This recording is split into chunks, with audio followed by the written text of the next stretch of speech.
Guys, gusto niyo bang matuto ng kantang Binaliwala guys? Gamit lang ang 4 na chord. So, kung gusto niyo matuto guys, mag-subscribe muna kayo sa YouTube channel para makita niyo ang mga bagong post ko na video sa YouTube channel. At bago yan guys, gagamit tayo ng kapo guys. Kapo, ilagay natin sa ikalawa guys, dito. 4 lang na chord. G, D, C, E minor, C minor, down, down, down, up, up, down, down. Pakinggan yung mabuti guys yung kanta at tono ko.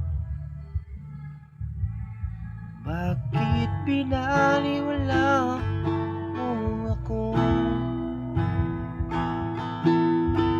Ikaw na pala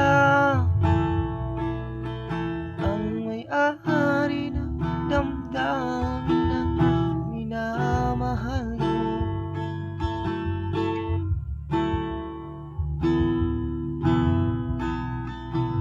Sabi na lang na wag na mag-alala at okay lang ako.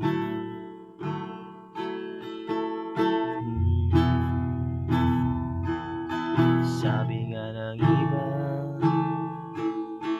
kung talagang mahal na siya, hahayaan mo.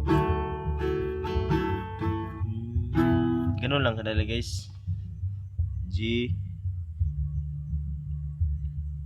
E minor, C minor, D. Ganun lang guys. Habang matapos yung kanta guys, ganun lang kadali. At paki-subscribe ng YouTube channel para gagawa tayo ng mga bagong kanta, bagong chord.